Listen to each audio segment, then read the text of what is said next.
চুমকি চলেছে একা পথে, সঙ্গী হলে দোষ কি তাতে। এমন উদ্ভট গলার গান শুনে হাঁটার গতি থেমে গেল আনভিসার। আশেপাশে তাকিয়ে পর্যবেক্ষণ করলো, রাস্তাটা একদম নির্জন হয়ে আছে। তেমন কোনো মানুষজন চোখে পড়ছে না। পিছনের ব্যক্তির বলা গানের লাইনটা তবে তার জন্যই ছিল। সে ঘাড় ঘুরিয়ে পিছনে তাকালো, তারপর বলল, আমাকে বলছেন? হ্যাঁ সুন্দরী, তোমাকেই বলছি। একা একা কেন হাঁটছ? সঙ্গী হিসেবে আমি কিন্তু মন্দ না। এবার চোখের দৃষ্টি তির্যক হলো আনভিসার। সে তীক্ষ্ণ দৃষ্টিতে পর্যবেক্ষণ করলো সামনের মানুষটাকে। লাল কটকটে একটা শার্ট আর ছিঁড়া প্যান্ট পরে হলুদ দাঁতে হেসে যাচ্ছে একটি শুকনো দেহী যুবক। শার্টের বেশ কয়েকটা বোতাম খোলা, দেখেই বোঝা যাচ্ছে পাড়ার বখাটে ছেলে। পর্যবেক্ষণ শেষ করে মিষ্টি হেসে আনভিসা বলল, আচ্ছা সঙ্গী হবেন, আসেন তবে। যুবকটি যেন হাতে চাঁদ পেল, দৌড়ে চলে এলো আনভিসার কাছে। তারপর আনভিসার হাত ধরতে নিল। অমনি বেশ চতুরতার সাথে আনভিসা সরে গিয়ে যুবকটির মেইন পয়েন্টে সজোরে লাথি মারল। তারপর দাঁত খিঁচে বলল, ইফটিজিং করবি না। রাস্তায় মেয়েদের বিরক্ত করার আগে এই আনভিসার লাথিটার কথা মনে রাখবি।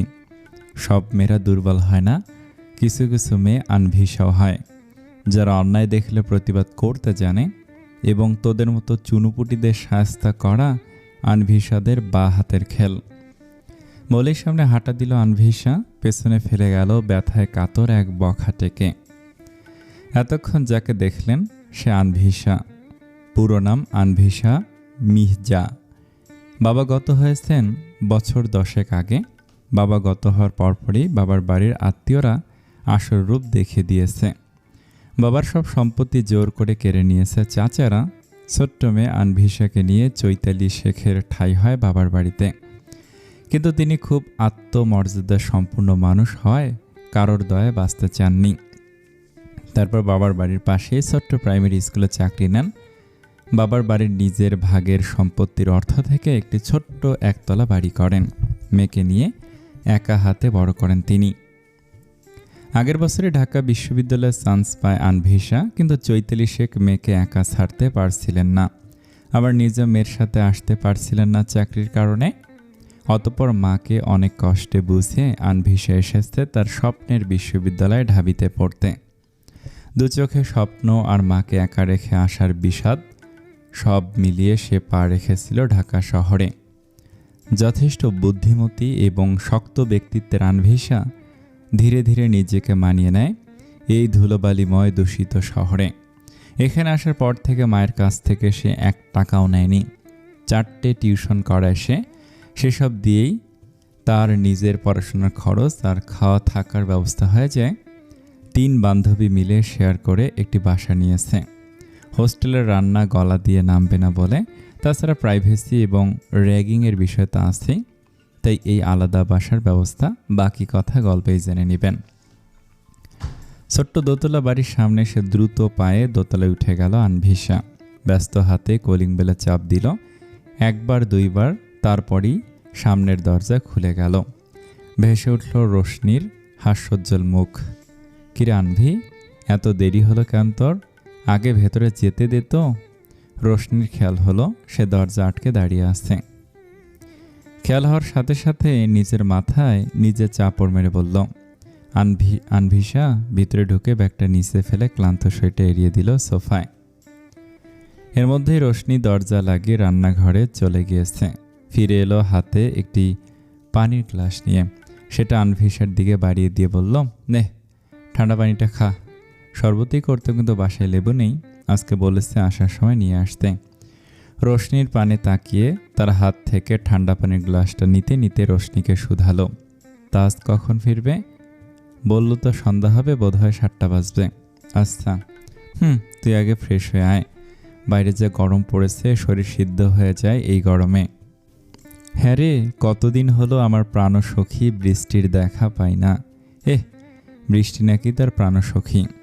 রাস্তাঘাটে বের হওয়া যায় না, সব কেমন কাদায় জবজবে হয়ে থাকে। আর নোংরা পানি তো আছেই, ভাবলেই গা শিরশির করে। সব জিনিসের দুটো দিক থাকে, এক ভালো আর এক খারাপ। এবার তুই যদি ভালোটা চাস তবে খারাপটাকেও সানন্দে গ্রহণ করতে হবে। আর একদিকে কাদা দেখে নাক ছিটকাবি আর অন্যদিকে বৃষ্টি দেখে আনন্দে লাফাবি, এটা কেমন? দুটোই তোকে অবশ্যই গ্রহণ করতে হবে। হয়েছে, রাখ তোর জ্ঞান, যা গোসলে যা। এই যে আলোর বাচ্চা, তোর খারাপ দিক হচ্ছে তোর ভালো কথা ভালো লাগে না, যা সর। সর বলে নিজেই সরে গেল আনভিশা, চলে গেল নিজের রুমে। অন্যদিকে বোকার মতো আনভিশার যাওয়ার পানে তাকিয়ে রইল রোশনি। আনভিশারা 3 বান্ধবী, 3 রকম স্বভাবের। এক, আনভিশা প্রচণ্ড জেদি, কিছুটা ঘাটতেরা আর শক্ত ব্যক্তিত্বের অধিকারী। কেউ তাকে কিছু বললে এক চুলো ছাড় পাবে না। সে প্রতিবাদী, অন্যায় কখনোই সহ্য করতে পারে না। অন্যদিকে রোশনি ভীষণ নরম কোমল স্বভাবের। রাগ তার নেই বললে চলে, সারাক্ষণ মুখে হাসি লেপটেই থাকে। ভীষণ ভীতু সে, তাকে কেউ কিছু বললে কেঁদে কেঁদে সমুদ্র বানিয়ে দেয়। অন্যদিকে তাজরিন কিছুটা ছন্ন ছাড়া, হাস্যরসিক এবং মানুষকে খোঁচা দেয় পটু। কেউ তাকে কিছু বললে সে হেসে উড়িয়ে দেয়, কিংবা মাঝে মাঝে যদি ভীষণ তাতে লাগলে কোনো কথা, তবে সেও সুন্দর করে হেসে সূক্ষ্ম খোঁচা দিয়ে আসে নিজ কথার দ্বারা। এই 3 জন 3 মেরুর প্রাণী কিভাবে যেন একে অপরের বন্ধু হয়ে গেল। আনভিশাকে রোশনি ও তাজরিন ছোট করে আনভি বলে ডাকে, রোশনিকে বাকি 2 জন আলো বলে এবং তাজরিনকে রোশনি আর আনভিশা ছোট করে তাজ বলে ডাকে। তাজরিন যতক্ষণ বাসা থাকবে রোশনিকে খোঁচিয়ে যাবে বিভিন্ন কথার দ্বারা, আর রোশনিও অভিমানে গাল ফুলিয়ে আনভিশার কাছে এসে বিচার দিবে তাজরিনের নামে। এভাবেই তাদের 3 জনের খুনসুটিময় সময় কাটে যতক্ষণ তারা একত্রে থাকে। মাত্রই ক্লাস শেষ হলো আনভিশার। ক্লাস থেকে বের হয়ে আকাশ পানে চাইল সে। সূর্যের তেজ প্রখর, গরমে শরীর যেন ঝলসে যাচ্ছে। এমন আবহাওয়া ওর মোটেও পছন্দ নয়। সে শান্তিপ্রিয় মানুষ, ঠান্ডা বৃষ্টিময় আবহাওয়ায় বেশি পছন্দ করে। চোখ মুখ মুছকে সে ওড়না দিয়ে কপালের ঘাম মুছে নিল। সামনে পা বাড়ালো, উদ্দেশ্য ভার্সিটির ক্যাম্পাস ত্যাগ করা। একটু সামনে যেতেই মানুষের জটলা দেখতে পেল। এসব দেখে বিরক্তি যেন আরও জেঁকে ধরল তাকে। ভার্সিটিতে রাজনীতি চলে জানা কথা, তবে সেসব বরাবরই এড়িয়ে চলে সে। এখন পর্যন্ত যতবার ভার্সিটিতে এসেছে, ক্লাস করেছে, তারপর ক্লাস শেষে টিউশন করাতে চলে গেছে, রাজনীতির কোনো দৃশ্য দেখার ইচ্ছেও হয়নি, আর কখনো এমন পরিস্থিতির সাক্ষীও হয়নি। তবে আজ বোধহয় এড়াতে পারল না আর। ক্যাম্পাসের বাইরে যেতে হলে জটলার সম্মুখীন হতেই হবে। সে আর না ভেবে সামনে এগিয়ে গেল। দেখল সবাই ভীতু চোখে তাকিয়ে আছে সামনের দিকে। ভিড় ঠেলে একটু সামনে যেতে দেখল এক ছেলে বেধড়ক মারছে আর এক ছেলেকে। ভিড়ের মধ্যে আনভিশার পাশে দাঁড়িয়ে ছিল এক মেয়ে। আনভিশা তাকে জিজ্ঞেস করলো, মারছে কেন ছেলেটাকে? এই ছেলে ফার্স্ট ইয়ারের একটা মেয়েকে ডিস্টার্ব করেছিল তাই। ও, তাহলে ঠিকই আছে। সিহান ভাইয়ার লোক বলে কথা, অকারণে তো মারবে না। সিহান ভাইকে? এই প্রশ্ন শুনে পাশের মেয়েটি অবাক হয়ে তাকালো আনভিশার দিকে, যেন সিহান ভাইকে না জেনে মস্ত বড় অন্যায় করে ফেলেছে আনভিশা। মেয়েটির এভাবে তাকানোতে সে কিছুটা বিব্রত বোধ করল। সত্যি এমন প্রশ্ন করা উচিত হয়নি। সিহান ভাই যেই হোক, তাকে জেনে আর তার কিছু হবে না। সিহান ভাইকে চেনো না তুমি? এই ভার্সিটির ভিপিকে চিনো না? ও, সেই ভার্সিটির ভিপি? সে অন্য সব ভিপিদের মতো না। অন্যায়ের সাথে ভাইয়া কখনো আপোষ করেনি। তুমি এই ভার্সিটিতে আসার পর কখনো ইফটিজিংয়ের শিকার হয়েছ? হঠাৎ এমন প্রশ্নে সে একটু থতমত খেয়ে গেল, কিছুটা ধাতস্থ হয়ে তারপর ভাবল, আসলেই তো ভার্সিটিতে ভর্তি হওয়ার পর থেকে কখনো ক্যাম্পাসে বা তার আশেপাশে ইফটিজিংয়ের শিকার হয়নি। মনে করে উত্তর দিল, না হয়নি। তার কারণ হচ্ছে সিহান ভাইয়া। উনি কখনোই অন্যায় সহ্য করেন না, মেয়েদের সম্মান করেন, অসম্মান মেনে নিতে পারেন না। রেগিং যাতে না হয় সেদিকে সর্বোচ্চ খেয়াল রাখেন। মেয়েদের বলা হয় রূপে গুণে অনন্য, কিন্তু ভাইয়াকে দেখলে মনে হয় এই কথাটা আসলে তার জন্যই প্রযোজ্য। সব দিক দিয়েই পারফেক্ট। আমাদের ভার্সিটির সবাই থেকে অনেক সম্মান করে, আর তুমি কিনা তাকে চিনো না, শুনে অবাক লাগছে। ও হ্যাঁ, ওনার পুরো নাম সিহান ফায়ান। কাউকে জিজ্ঞেস করে দেখো, ভালোভাবে জেনে যাবে। ধন্যবাদ আরতি। সরি, আমার একটু যেতে হবে, টিউশন আছে, পরে একদিন শুনবো, কেমন? একটা মানুষের নামে এত প্রশংসা শুনে আনভিসার বিরক্তিই লাগছে। মানে মানুষ দেখবে 1 লাইন, শুনবে 2 লাইন, কিন্তু বলবে 5 লাইন। এই মেয়েটাও নিশ্চিত সেরকমই। ভিপি এই পর্যন্ত জানলেই তো হয়, তবু এমন ঢোল পেটানো। অতিরিক্ত কিছুই পছন্দ না, সেটা সুনাম, বদনাম, ভালোবাসা কিংবা শত্রুতাই হোক বা প্রেম হোক না কেন। সে বিশ্বাস করে যেটা আসল সেটা সামান্যতেই বোঝা যায়, অতিরিক্ত করলেই সেটা হয় ন্যাকামো, আদিক্ষেতা কিংবা তেল মারা। স্বল্পতেই গল্প, এই কথাটাতেই বিশ্বাসী সে। এখান থেকে দ্রুত না গেলে নিশ্চিত কান পচে যাবে। তাছাড়া এসব শুনলে আর পেটে ভাত যাবে না। টিউশনের সময় হয়ে গেছে, দেরি করা যাবে না। মাস শেষের দিকে হাতে তেমন টাকা পয়সা নেই, মায়ের কাছেও চাইতে পারবে না। ছোট থেকে মা একা হাতে কষ্ট করে মানুষ করেছে তাকে। এখন সময় এসেছে মায়ের জন্য কিছু করার। হাতে থাকা চিকন বেল্টের ঘড়িটার সময় দেখে নিল সে, অনেক দেরি হয়ে গিয়েছে। আর দেরি করা যাবে না, এমনিতে হেঁটে যেতে হবে। ভার্সিটি থেকে বের হতে আনভিসার গা ঘেঁষে একটি প্রাইভেট কার প্রবেশ করলো ক্যাম্পাসে। একটুর জন্য গায়ে লাগেনি গাড়িটা। সে পিছন ফিরে ড্রাইভারের উদ্দেশ্যে বলল, অসভ্য, হাতে সময় থাকলে মজা বোঝাতাম, বেয়াদব। কিন্তু সেই কথা কারো কানে পৌঁছালো না। গাড়িটা ইতিমধ্যে ক্যাম্পাসে ঢুকে গেছে। আনভিসাও মনে মনে বকতে বকতে নিজের গন্তব্যে রওনা হলো। ভার্সিটি ক্যাম্পাসে বেধড়ক মার খাচ্ছে একটি ছেলে। মানুষ ভিড় করে সে দৃশ্য দেখছে, অথচ কেউ এগিয়ে আসছে না। কারো মনে বিন্দুমাত্র মায়াও হচ্ছে না ছেলেটির জন্য। হুট করে সেখানে আগমন ঘটে কারোর। তাকে দেখে সবাই কিছুটা সরে যায়, জায়গা করে দেয় সামনে যাওয়ার জন্য। সাদা শার্টের হাতা গুটিয়ে সে সামনে এগিয়ে যায়। তখনই ছেলেটিকে মারধর করা যুবক থেমে যায়, স্টিক ফেলে দূরে সরে গিয়ে দাঁড়ায়। হুট করে প্রহার থেমে যাওয়ায় জমিনে শুয়ে থাকা যুবকটা মাথা উঁচু করে দেখল প্রহারকারী সরে যাওয়ার কারণটা কি। উপরে চাইতেই সে ভয় গুটিয়ে গেল, আত্মার পানি শুকিয়ে গেল তার। এবার নিশ্চয়ই তার বাঁচার কোনো সম্ভাবনা নেই। সে যেন নিজের সামনে আজরাইলকে দেখতে পাচ্ছে। কিন্তু তার ভাবনাকে ভুল প্রমাণ করে সম্মুখে থাকা ব্যক্তিটি তার দিকে হাত বাড়িয়ে দিল, ইশারা করল উঠে আসার জন্য। ভয়ে ভয়ে সে হাত ধরে উঠে রক্তাক্ত যুবককে উঠালো। এতটা মারা উচিত হয়নি জিদান। যে ধমকেই ভয় পায় তাকে ছুরির ভয় দেখাতে নেই। জিদান নামের যুবকটি কিছুটা এগিয়ে এসে বলল, এর জানটাই তো নিয়ে নেওয়া দরকার ছিল। কত বড় বুকের পাটা, আমাদের ভার্সিটির মেয়েদের ইফটিজিং করে, আর তুই এটা বলছিস সিহান? তুই নিজে বললাম না যে ধমকেই ভয় পায় তাকে ছুরির ভয় দেখাতে নেই। শুধু শুধু সুসো মেরে হাত নষ্ট করলি আহিল। হ্যাঁ বল, একে হসপিটালে দিয়ে আয়। দাঁড়া 1 মিনিট বলেই ছেলেটার শার্টের কলারটা ঠিক করে দিতে দিতে বলল, এবার ছেড়ে দিলাম বলে ভাবিস না বারবার ছাড়ব। পরবর্তীতে কোনো মেয়েকে ইফটিজিং করলে কিংবা বাজে নজরে তাকালে এই চোখ দুটোই থাকবে না, মাইন্ডেড। বলেই পেছনে ধাক্কা দিল ছেলেটিকে। আহিল তাকে নিয়ে চলে গেল।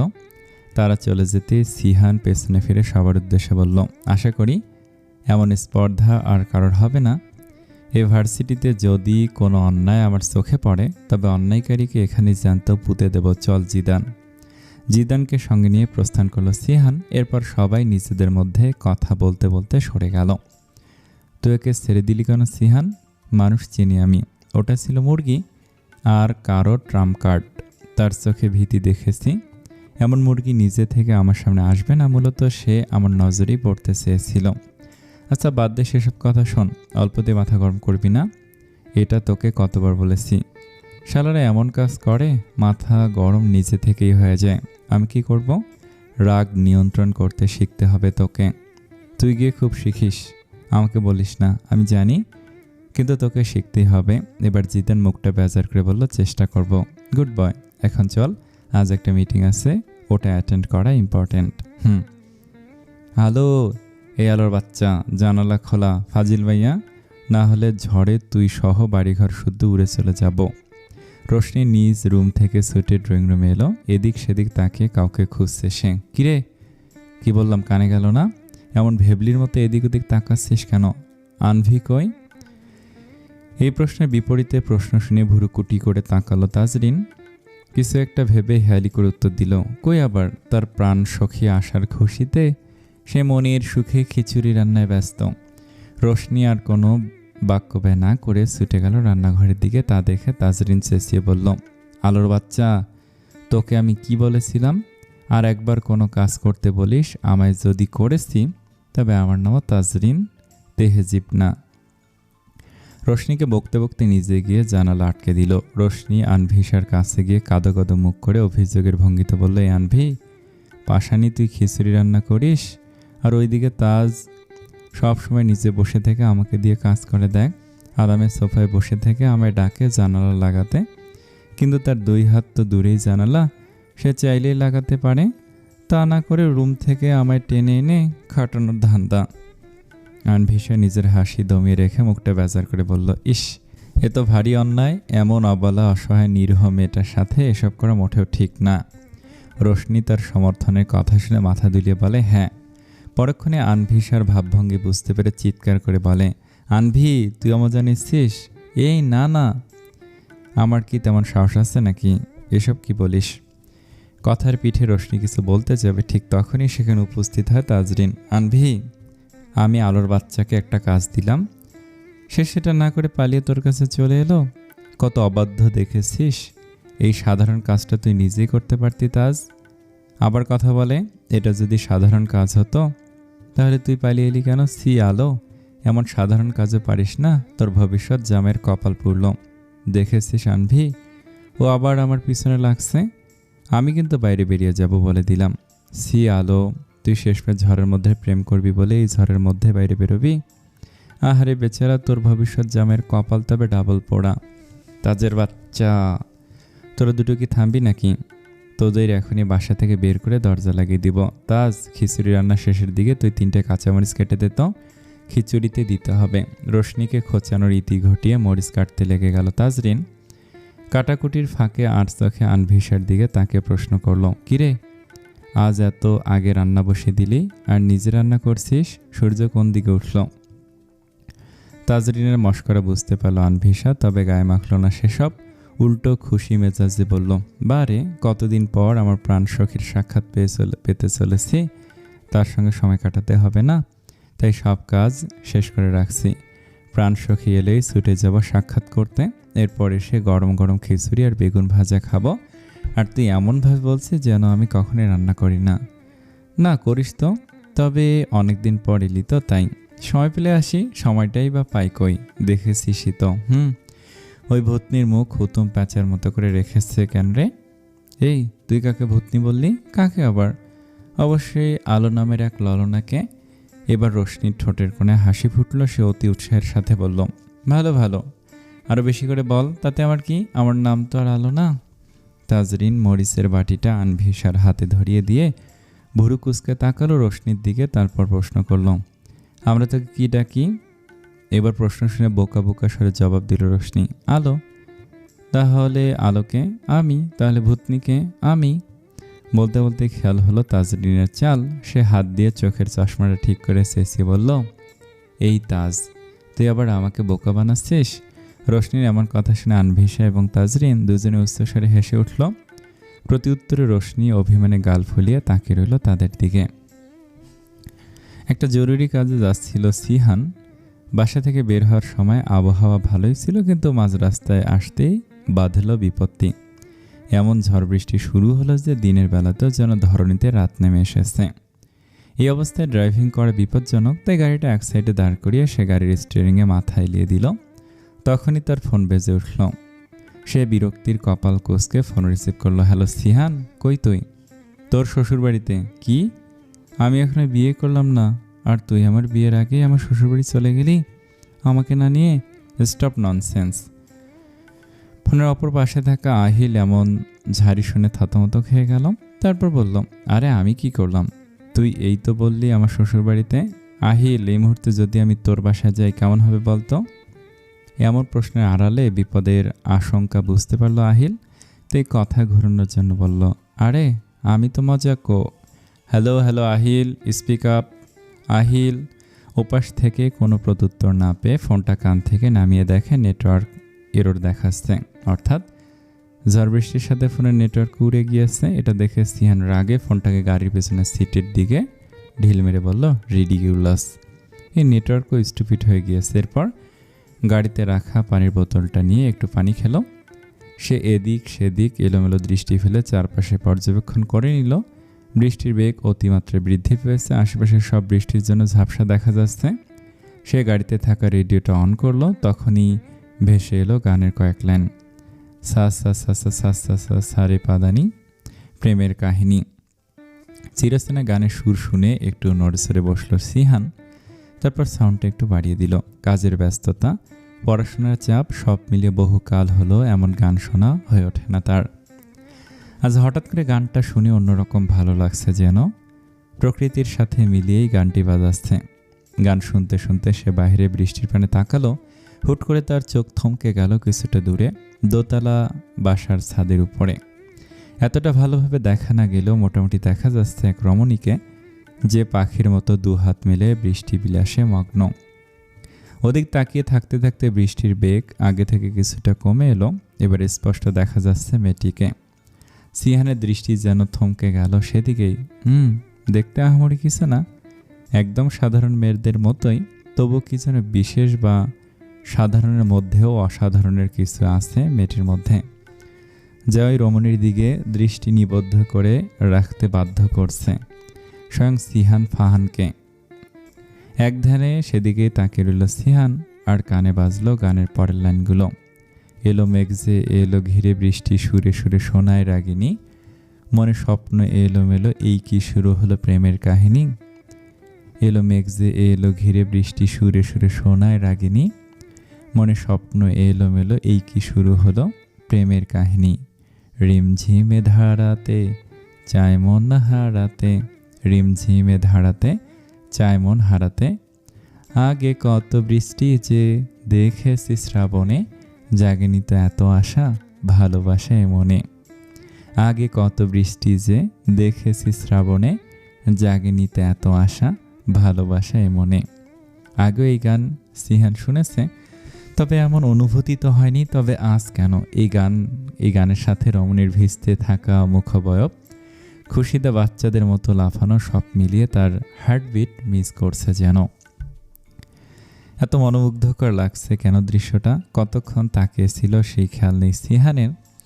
সময় যেন সেখানেই থমকে গিয়েছে। সিহান ভুলে গেল তার কোথাও যাওয়ার তাড়া ছিল, ভুলে গেল কিছুক্ষণ আগের কপাল কুঁচকে যাওয়া বিরক্তিকে।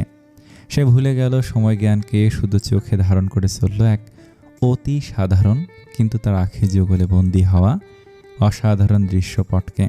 এরপর হুট করে রমণীটা সামনের দিকে দৌড়ে চলে গেল। ভ্রম ভাঙল সিহানের। আশেপাশে তাকিয়ে চাতক পাখির ন্যায় খুঁজতে থাকলো সেই বৃষ্টি বিলাসে মগ্ন হওয়া মেয়েটিকে, কিন্তু না, মেয়েটির দেখা আর সে পেল না। তাকে অনুভূতির অতলে ডুবিয়ে রমণীটি কোথায় যেন হারিয়ে গেল। আনভিশা আজ ভীষণ খুশি, কতদিন পর তার প্রাণসখীর দেখা পেল। প্রাণসখীর সাথে সাক্ষাৎ করে প্রাণসখীর আলিঙ্গনে সে ভীষণ ভীষণ খুশি, কিন্তু শেষ অবধি থাকতে পারল না তার প্রাণসখীর বৃষ্টির সাথে। ওই দুই পেচিমুখীর জন্যে সে বৃষ্টিতে ভিজছিল। এমন সময় ছাদের দরজার কাছে তাজরিন এবং রোশনি এসে দাঁড়ালো। মুখশ্রী অতিমাত্রায় গম্ভীর করে দুজনেই তার দিকে হুমকি ছুড়ল। তুই যদি এই মুহূর্তে তোর প্রাণসখীকে ছেড়ে ঘরে না আসিস, তবে আজকের জন্য ঘরের দরজা তোর জন্য বন্ধ। সে বৃষ্টি মাথায় নিয়ে দৌড়ে তাদের কাছে গেল। তাদের মানাতে এতদিন প্রাণসখীর দেখা পেলাম, একটু ভিজি না। কী হবে ভিজলে? ওরা এমন বাচ্চা সুলভ কথায় পাত্তা দিল না দুজনের একজনও। তারা জানে তাদের এই বান্ধবীটি অতিমাত্রায় বৃষ্টিপ্রেমী। এই যে ভিজতে এসেছে, হুঁশ জ্ঞান হারিয়ে ভিজতেই থাকবে, অতএব যদি টেনে না আনে জীবনও আসবে না। তাই আনভিসের এমন বাচ্চা সুলভ কথাতেও গলল না তাদের মন, বরং আগের মতো সিরিয়াস থেকে উত্তর দিল, অপশন তোর হাতে, হয় ঘরে যাবি নয়তো থাক তোর প্রাণসখীকে নিয়ে সারা রাত দিন। আনভিসার ছাদের দরজার কাছেই বসে পড়ল গাল ফুলিয়ে। ভাব এমন যে সে ঘরেও যাবে না আর প্রাণসখী অর্থাৎ বৃষ্টিও ভিজবে না। তার এমন গাল ফুলানো দেখে তাজরিন আর রোশনি একে অপরের দিকে তাকিয়ে কিছু ইশারা করলো। অতঃপর দুইজন আনভিসার দুই হাত ধরে টেনে নিয়ে গেল ঘরে। আনভিসা কতক্ষণ হাত ছাড়ানোর চেষ্টা করলো, পরে শান্ত হয়ে গেল। তোদের কপালে বর জুটবে না, জুটলেও নির্দয় হবে তোদের বর, তোদের পাত্তা দিবে না, মিলিয়ে নিস শাকচুন্নিগুলো। জানিস তো, আমি কাউকেই ধরি না, তবে আমার পেছনে লাগতে এলে কাউকেও ছাড়ি না। এখন ভালোই ভালো নাম বলে দে, নয়তো পৃথিবীর মায়া ত্যাগ করার জন্য প্রস্তুত হ। আশি ভঙ্গিতে কথাটা বলেই সামনের চেয়ারে বাঁধা অবস্থায় বসে থাকা লোকটার দিকে বাচ্চা পাখির ন্যায় দৃষ্টিতে তাকালো সিহান। সিহানের এমন দৃষ্টি দেখে অর্ধাহত লোকটি পরপর কয়েকটা শুকনো ঢোক গিলল। সে বুঝে গিয়েছে এখন যদি সে সবটা স্বীকার না করে তবে সামনে বসা মানবটির হাতেই তার মৃত্যু লেখা আছে। আহিল, এ বোধহয় মরণপ্রেমী মানুষ, পিস্তলটা দে, একে এর প্রেমিকার সাথে দেখা করিয়ে দেই। না না, বলছি আমি।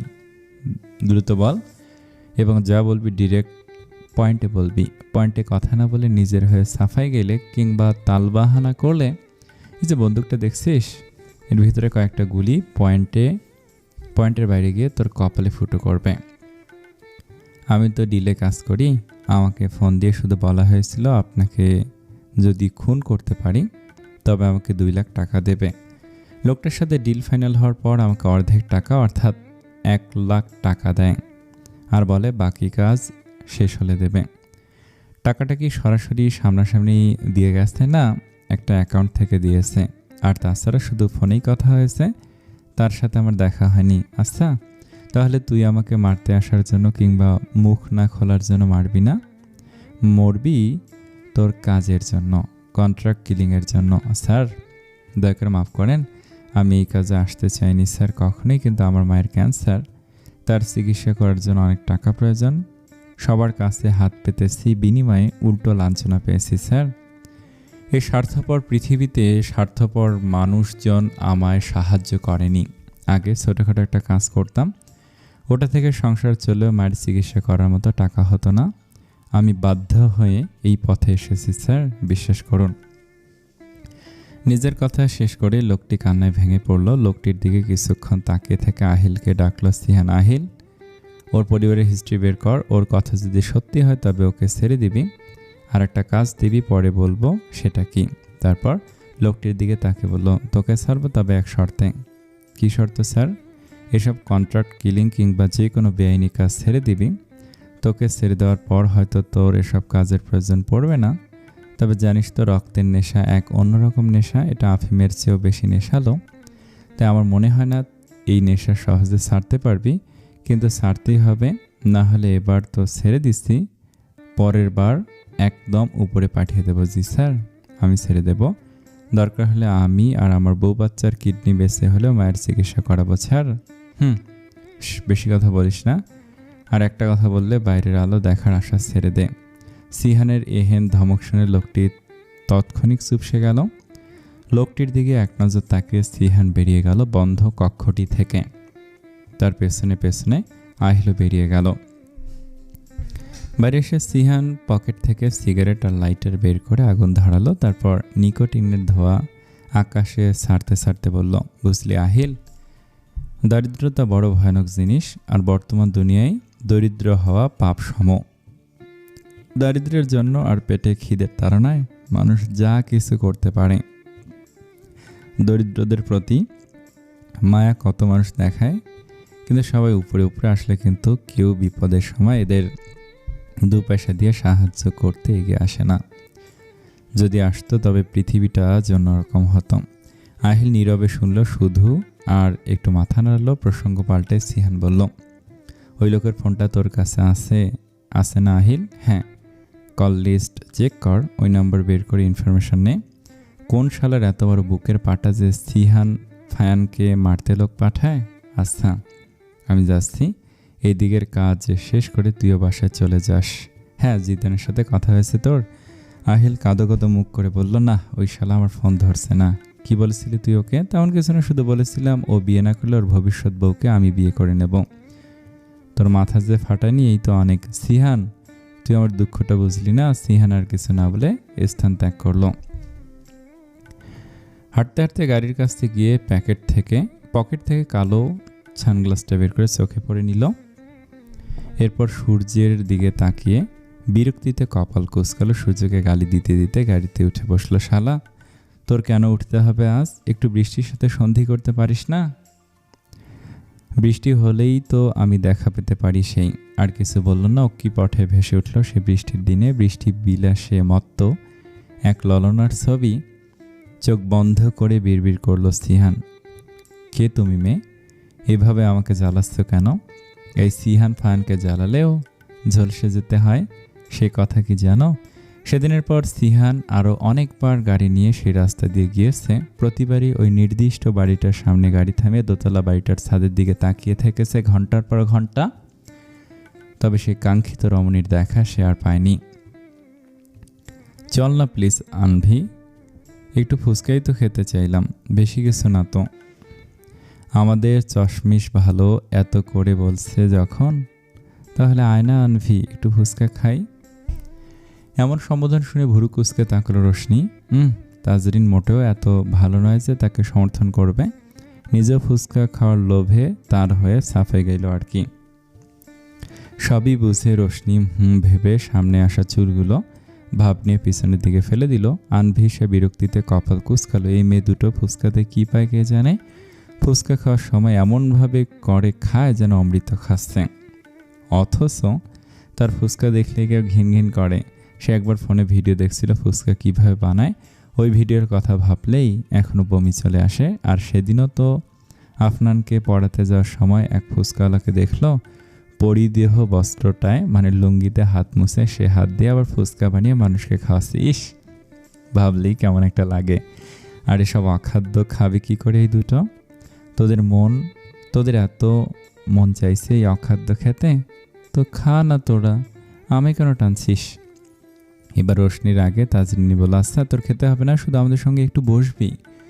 এমন কথা শুনে রোশনি কিছু বলতে নিল, অমনি তাজরিন ওর দিকে তাকিয়ে চোখ পাকালো। রোশনিও চুপ হয়ে গেল। আচ্ছা চল। আনভিসার সম্মতি পেয়ে দুই বান্ধবী নাচতে নাচতে ফুচকার দোকানের সামনে চলে গেল। আনভিসা ধীর পায়ে এগিয়ে যেতে লাগলো। সেদিকে তাকিয়ে তাজরিন রোশনির কানে কানে কিছু একটা বলল, তারপর চুপচাপ ভদ্র মানুষের মতো বসে পড়ল চেয়ারে। রোশনিও পাশের চেয়ারের পরেরটায় দখল করে নিল। ওই মামা, বেশি ঝাল দিয়ে 2 প্লেট ফুচকা দেন, একটা বোম্বাই মরিচ দিবেন আর একটাই এমনি মরিচ দিয়ে ঝাল দিবেন। আচ্ছা আফা। আনভিসা তাকালো তাজরিনের পানে, এরপর বলল, বাসায় গিয়ে যদি পেট ব্যথায় ছটফট করিস দুটোতে, তবে তোদের রাস্তায় বের করে দিব, মনে থাকে যেন। তাজরিন দাঁত কেড়ে বলল, হি হি, দেখিস কিছু হবে না। আনভিসা আর কিছু না বলে শুধু চোখ গরম করে তাকালো, যার অর্থ দেখা যাবে। 3 বান্ধবী মেতে উঠল নানান গল্পে। তাদের গল্পের মধ্যেই ফুচকা দিয়ে গেল ফুচকাওয়ালা মামা। তাজরিন আর রোশনি মনের সুখে ফুচকা খেতে লাগলো। অন্যদিকে আনভিসা কতক্ষণ ওদের দিকে তাকিয়ে ব্যাগ থেকে ফোন বের করে স্ক্রল করতে লাগলো। ফুচকা খাওয়া শেষের দিকে তাজরিন এবং রোশনির প্লেটে একটি একটি করে 2টো ফুচকা অবশিষ্ট ছিল।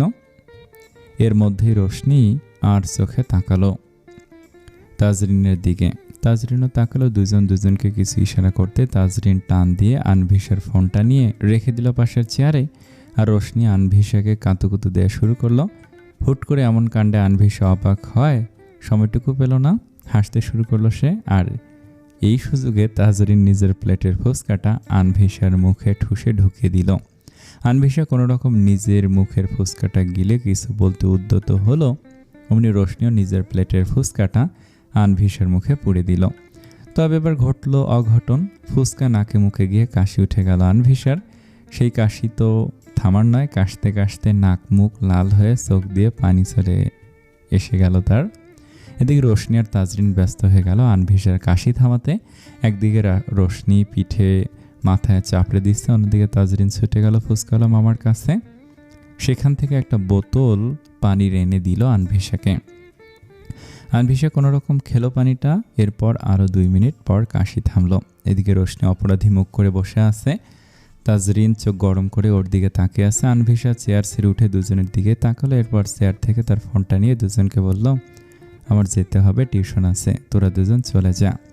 বলে আর দাঁড়ালো না আনভিসা, গট করে হেঁটে চলে গেল সেখান থেকে। তার যাওয়ার দিকে তাকিয়ে রোশনির মন আরও খারাপ হয়ে গেল। অপরাধ বোধটা গাঢ় থেকে গাঢ়তর হলো। রোশনির দিকে তাকিয়ে তাজরিনের মায়া হলো। সে ফুচকার বিলটা দিয়ে রোশনিকে নিয়ে বাসার পথে রওনা দিল। রিকশায় উঠে তাজরিন রোশনিকে বলল, মন খারাপ করিস না আলো, তোর জন্য কিছুই হয়নি, এটা হওয়ারই ছিল। আর আনভিসাও বেশি রাগ করেনি, একটু রাগ করেছে, রাতে দেখবি কমে যাবে। তাজরিনের কথাতেও ভরসা পেল না রোশনি। সে জানে আনভিসা কেমন, আনভিসার রাগ সহজে নামবে না। তাও সে জানে অনেক কাঠখড় পুড়িয়ে ওর রাগ ভাঙাতে হবে। সেদিনের পর আরও 2 দিন কেটে গেল। এই 2 দিনে ওদের দুজনের কারোর সাথে আনভিসা কোনো কথা বলেনি। ওরা যখন বাসায় থাকতো তখন আনভিসা বাইরে থাকতো ব্যস্ততা দেখে। আবার রাতের সময় তাড়াতাড়ি খেয়ে পড়াশোনা করে ঘুমিয়ে যেত। ওরা কম চেষ্টা করেনি কথা বলার, তবে আনভিসা এড়িয়ে যেত। প্রতিদিনের মতো আজও আনভিসা রেডি হচ্ছে টিউশন করাতে যাবে বলে। হাত ব্যাগটা একটু গুছিয়ে নিচ্ছে।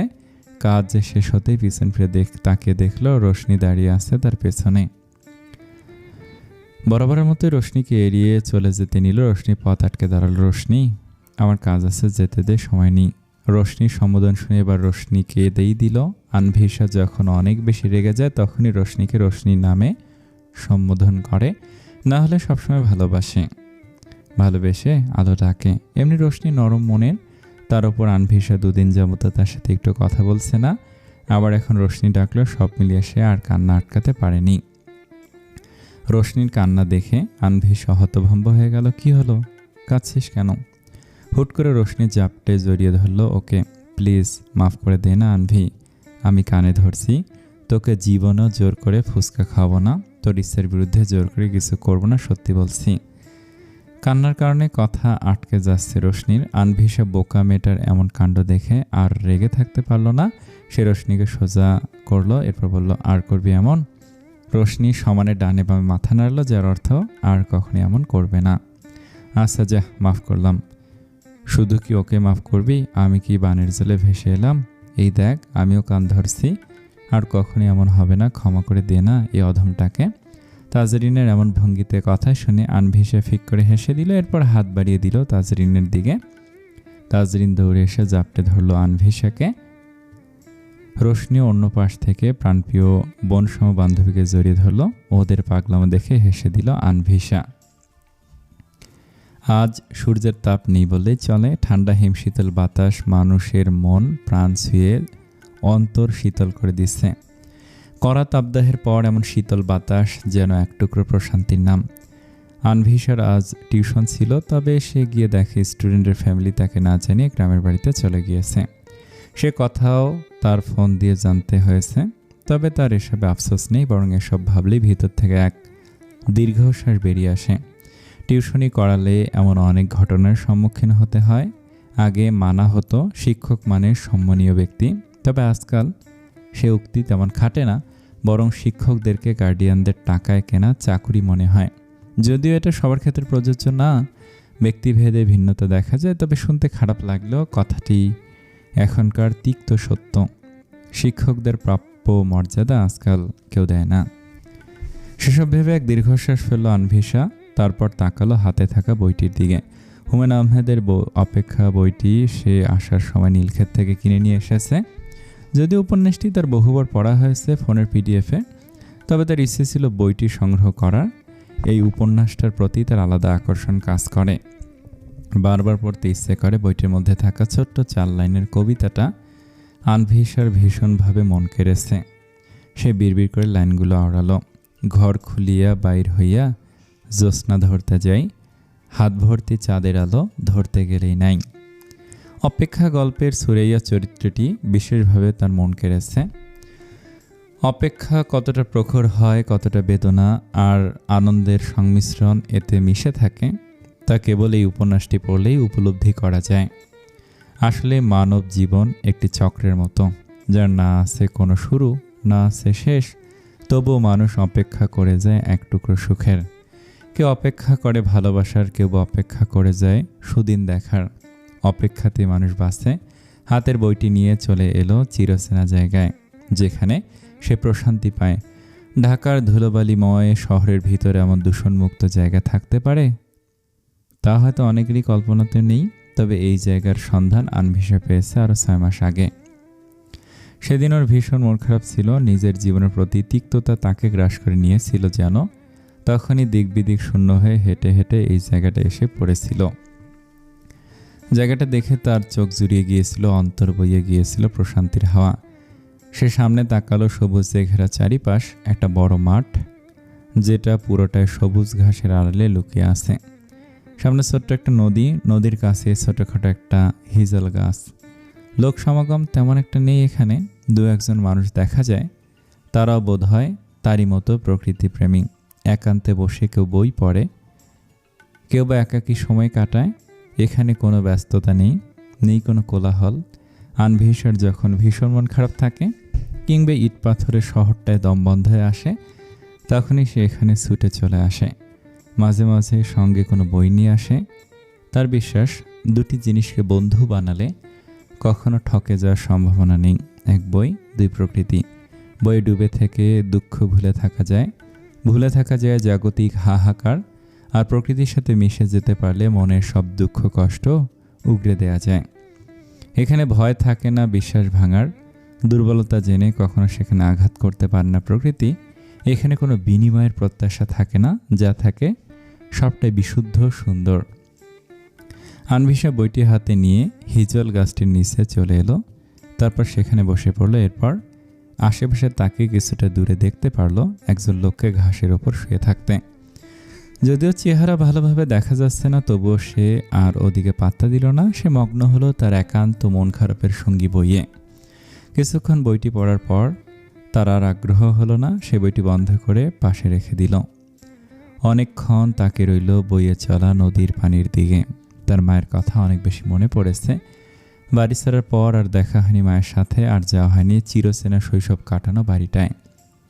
ঢাকা শহরের পড়াশোনা, টিউশন, ব্যস্ততা সব মিলিয়ে সে 2 দিন যে গিয়েছিল মায়ের কাছে থেকে আসবে, তেমন সুযোগও হয়ে ওঠেনি। এবার একটু সুযোগ সময় বুঝে 3-4 দিনের ছুটি নেবে ভাবছে। মাকে দেখে না কতদিন, মা ছাড়া পৃথিবীতে আপন বলতে কেই বা আছে? বান্ধবী 2 জন আছে, আপনের থেকেও বেশি আত্মার সম্পর্ক তাদের সাথে। তবে রক্তের সম্পর্কে মা ছাড়া তো আর কেউ নেই। যারা আছে তারা থেকেও না থাকার মতোই, তাদের গোনাতেও ধরে না আনভিসা। না, আর ভাল লাগছে না, মাকে না দেখা অবধি শান্তি লাগবে না। এই প্রকৃতিতে বোধহয় পাবে না কাঙ্ক্ষিত শান্তিটা। আনভিসে উঠে হাঁটা ধরল সামনের দিকে। মেয়েটি মায়ের চিন্তা এতটাই বিভোর ছিল যে মনের ভুলে ফেলে গেল পিছনে তার প্রিয় উপন্যাস বইটি। সিহান শুয়েছিল তার অতি প্রিয় এক খোলা মাঠে, যেখানে জমিনে ঘাসের প্রলেপ, আর উপরে নীল আকাশ, সঙ্গে আছে প্রশান্তিময় বাতাস।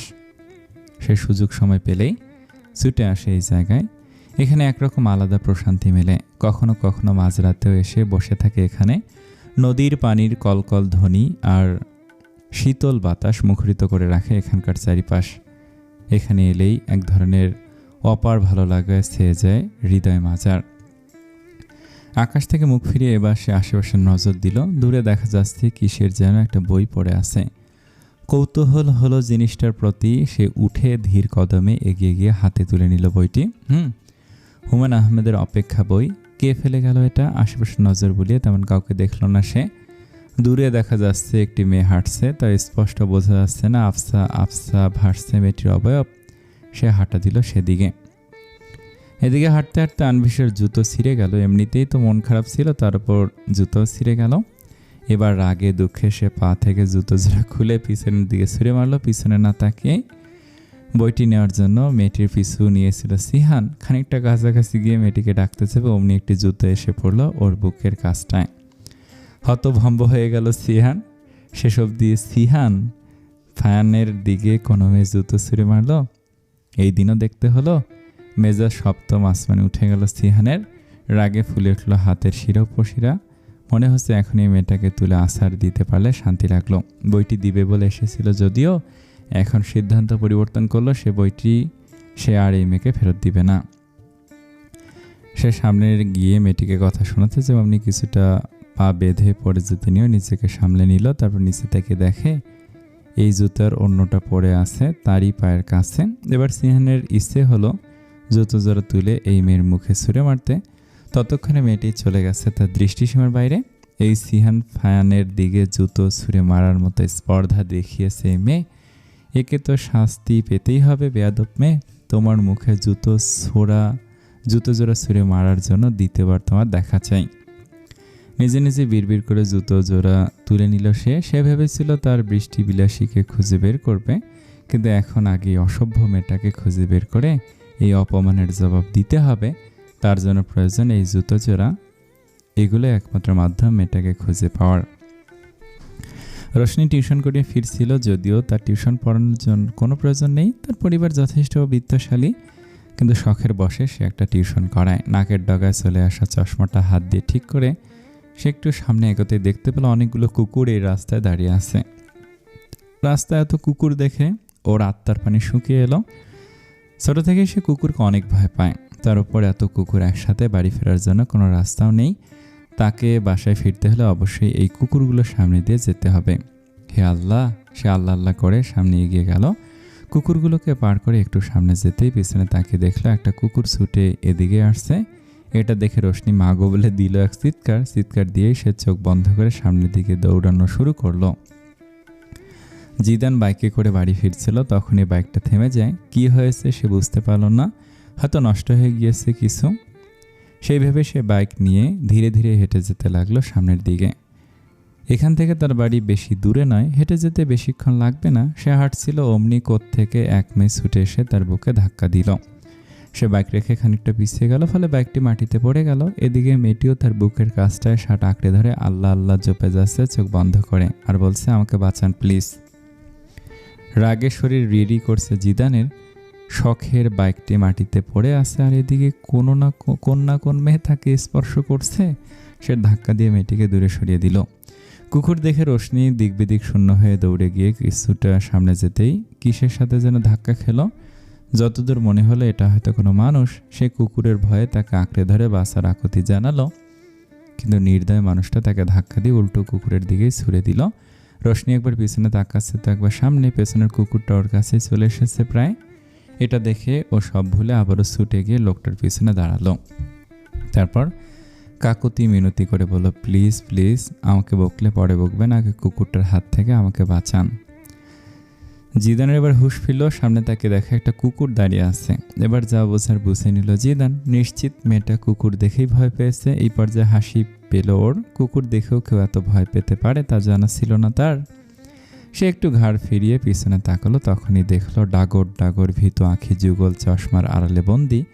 মেয়েটা ভয়ে কেঁদে দিবে এমন অবস্থা প্রায়। সে আর কিছু বলল না মেয়েটাকে।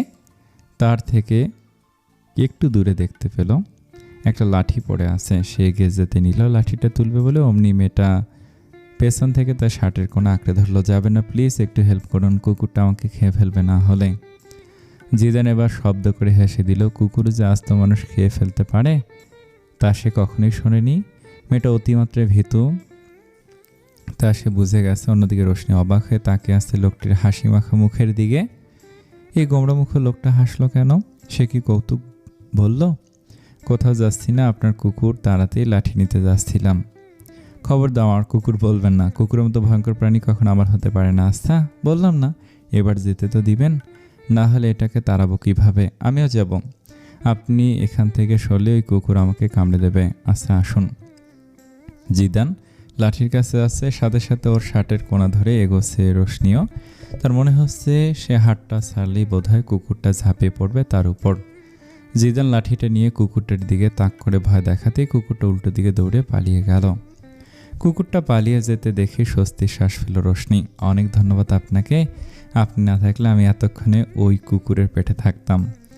এসবে কান দিল না জিদান। সে নিজের শখের বাইকটা মাটি থেকে তুলতে ব্যস্ত। রোশনি সেটা খেয়াল করে বলল, ইয়ে মানে আমি কি আপনাকে সাহায্য করব? সরি, আমার জন্য আপনার বাইকটা পড়ে গেল। আপনি নিজেই তো পাটকাঠি, আপনি কিভাবে তুলবেন বাইক?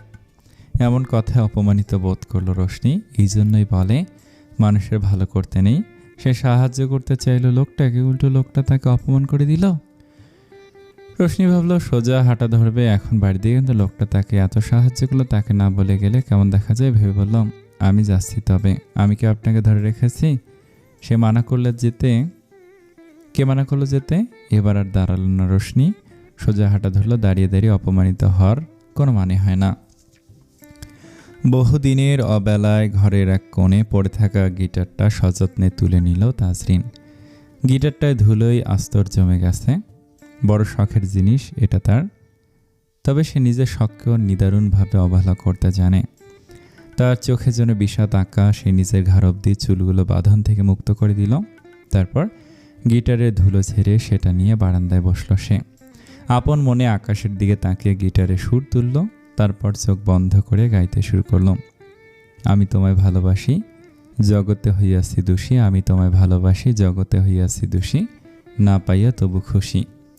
তোমার ছবি রাখলাম অন্তরায়, তোমার সাথে প্রেম করিয়া হইলাম কত অপমান। আনভিসে ব্যস্ত হাতে রান্নার জন্য সবজি কাটাকুটি করছিল, কিন্তু বারান্দা থেকে বিষাদ মাখা গানের সুর ভেসে আসায় তার হাত থেমে গেল সেখানেই। সে বুঝে গেল তাজের আজ ভীষণ মন খারাপ। আলগোছে দীর্ঘশ্বাস ফেলল সে। ধীর কদমে এগিয়ে গেল বারান্দায়। তারপর বিষাদিনীর পাশের খালি জায়গাটা আপন মনে বসে পড়ল আনভিসা। তাজরিনের চোখের পাতায় ভাসছে অতীতের আফসা কিছু স্মৃতি। সেই গানের পরের লাইনগুলো গাইতে শুরু করলো। মিষ্টি মিষ্টি কথা কইয়া আমার সাথে প্রেম যে করিলা, এখন কেন যাও ভুলিয়া। তোমার ছবি রাখলাম অন্তরায়, তোমার সাথে প্রেম করিয়া হইলাম কত অপমান। আর গাইতে পারল না, গলা ধরে এলো তার। নিজের অজান্তেই চোখ দিয়ে এক ফোঁটা নোনা জল গড়িয়ে পড়ল। সে আলগোছে মুছে নিল তা। কেন ভাবিস তাকে নিয়ে? ভাবি না তো। তাহলে কাঁদছিস কেন? কাঁদছি না তো। আমি কি তোর অন্ধ মনে হয় আমাকে? আমি তাকে নিয়ে কখনোই ভাবি না, ভাবতে চাই না, কিন্তু ভাবনার নিচ থেকে চলে আসে। আমি তার জন্য কখনো চোখের পানি ফেলি না, ফেলতেও চাই না, কিন্তু চোখের অশ্রুগুলো বেইমানি করে আমার সাথে। তার নামের বিষাদ হয়ে আমার চোখে বর্ষণ নামায় বেইমান অশ্রুগুলো। এমন কথার বিপরীতে আর কি বা বলার থাকতে পারে আনভিসার? সে কেবল দীর্ঘশ্বাস ফেলে। যদি সে ফিরে আসে, গ্রহণ করবি তাকে? আমার থেকে ভালো তুই জানিস এই প্রশ্নের উত্তর। একটু থেমে আবার বলা শুরু করলো তাজরিন। আমাকে ভালোবাসা যায় না আনভি। আমি বিষাক্ত কাঁটা, যেই কাঁটায় ছুতে এলে হাত ক্ষত বিক্ষত হবে।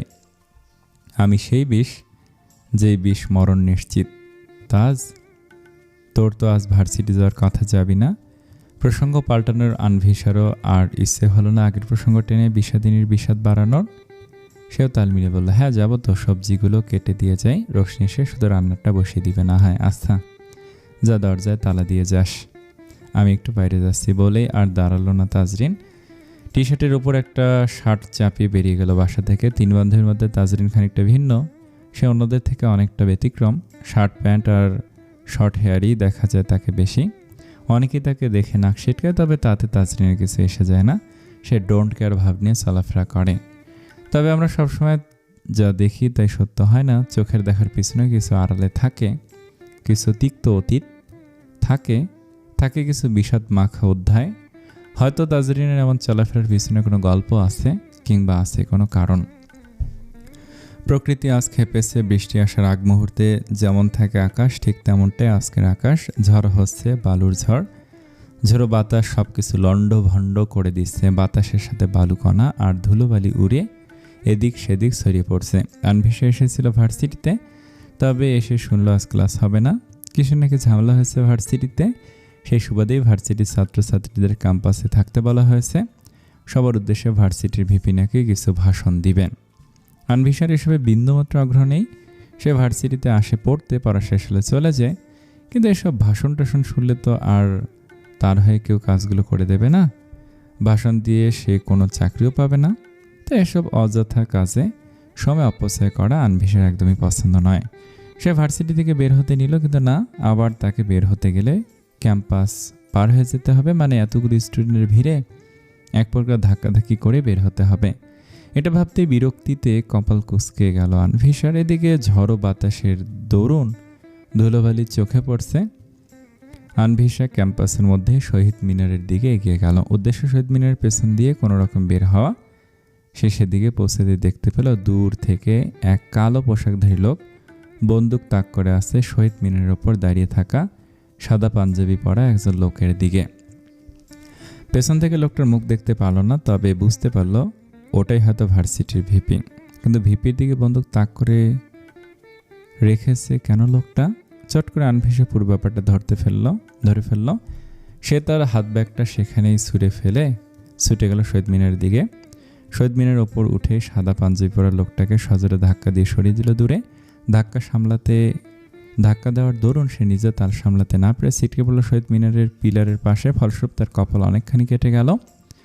ঠিক তখন একটি বুলেট এসে শহীদ মিনারের আরেকটি পিলারে আঘাত করলো। ওই পিলারটির কাছেই মূলত দাঁড়িয়েছিল সাদা পাঞ্জাবি পরা লোকটি।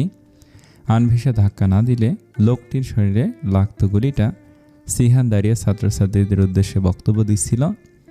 এমন সময় একটি মেয়ে ছুটে এসে তাকে ধাক্কা দিল। হুট করে এমন ঘটনায় সে বেশ রাগান্বিত হয়ে পিছনে ফিরে তাকাতেই কোত্থেকে একটি বুলেট এসে লাগলো ঠিক যেখানে সে দাঁড়িয়েছিল সেখানে, সেই জায়গার পিলারে। সঙ্গে সঙ্গে সে বুলেট যেদিক থেকে এসেছে সেদিকে তাকালো, দেখতে পেল একজন কালো পোশাকধারী লোক দৌড়ে পালাচ্ছে। সেদিকে বিশেষ পাত্তা না দিয়ে সে ছুটে গেল পিলারের পাশে বসে থাকা মেয়েটির দিকে। ইতিমধ্যে সে বুঝে গেছে মেয়েটি তাকে বাঁচাতে ধাক্কাটা দিয়েছে এবং মেয়েটির জন্য সে এখন সুস্থভাবে দাঁড়িয়ে আছে। সে ঝুঁকে মেয়েটির দিকে এক হাত বাড়িয়ে দিল। উঠে আসুন, ব্যথা পেয়েছেন কোথাও?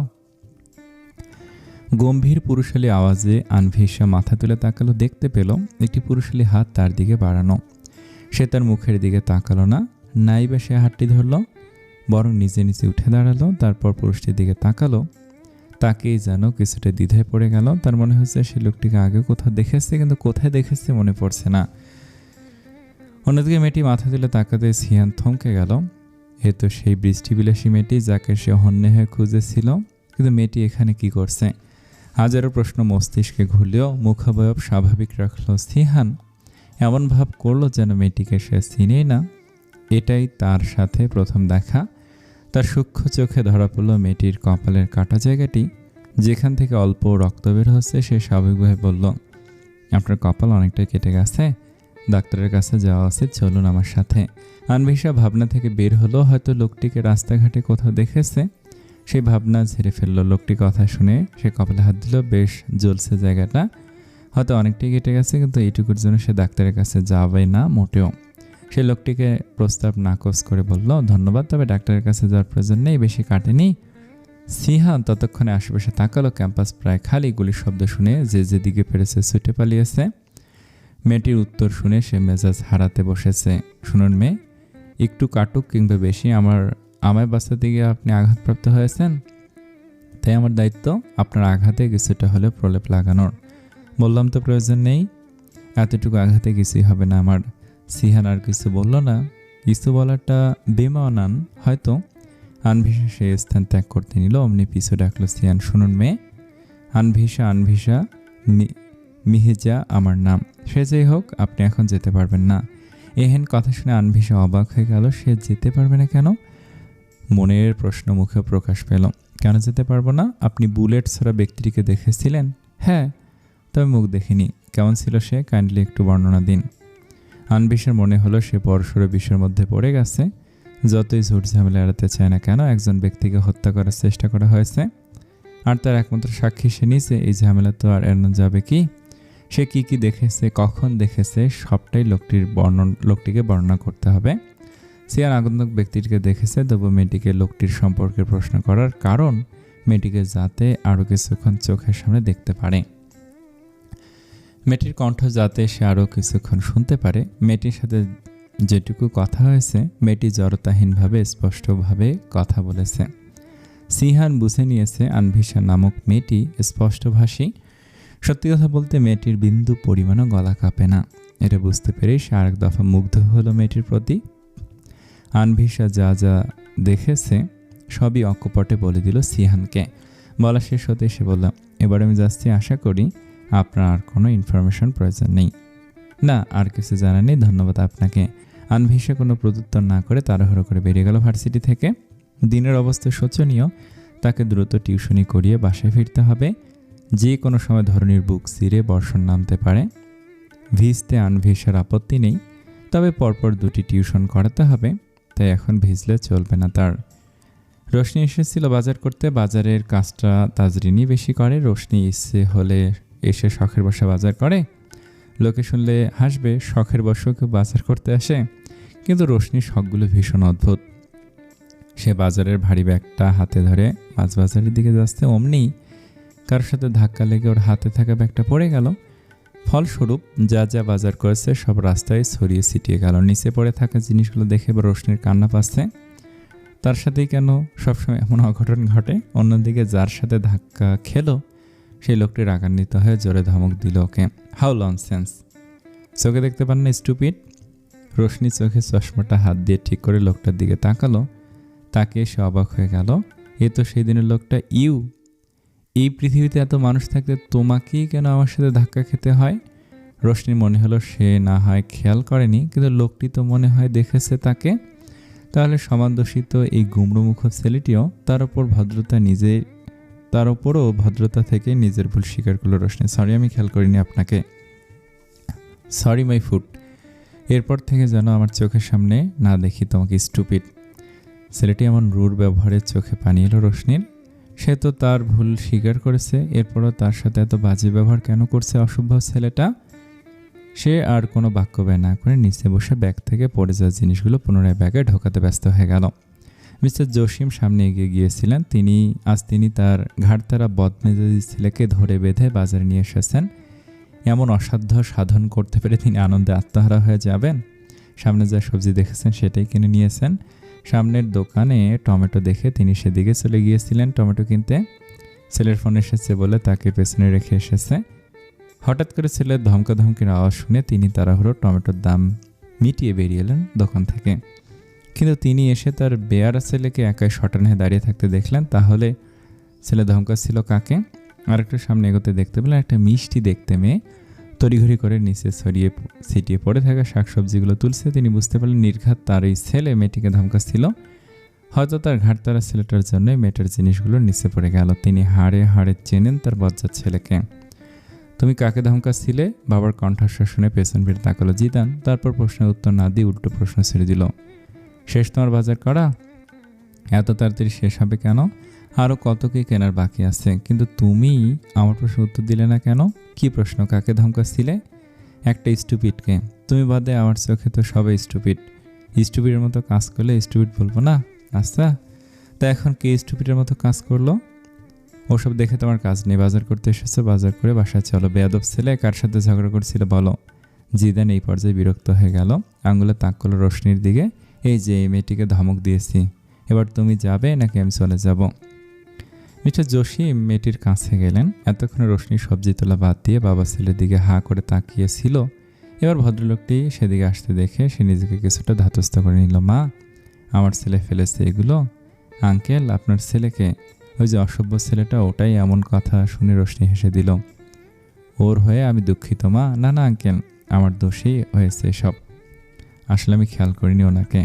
তাহলে তো তুমি একা দোষী নাও, আমার অসভ্য ছেলেটাও সমান দোষ আছে। তুমি একা কেন এসব তুলবে? দাঁড়াও, অসভ্যটাকে ডাকছি। জিদান একটু দূরে দাঁড়িয়ে তার বাবার কার্যকলাপ পর্যবেক্ষণ করছিল। অমনি তার ডাক ভেসে এলো, জিদান এদিকে আসো, ওকে সাহায্য করো, তোমার জন্যই ওর সব নিচে পড়ে গেল। আসসালামু আলাইকুম, ঈদ মোবারক। এই গল্পটা অনেক সুন্দর। আশা করি সবারই প্রথম পার্টটা অনেক ভালো লেগেছে। যদি ভালো লাগে অবশ্যই লাইক করবেন। লাইক তো মাস্ট বি করাই লাগবে। কমেন্ট করবেন এবং দ্বিতীয় পার্ট খুব শীঘ্রই আসবে। প্রথম পার্টটা আপনাদের কেমন লাগছে কমেন্টে জানান তাড়াতাড়ি। আসসালামু আলাইকুম।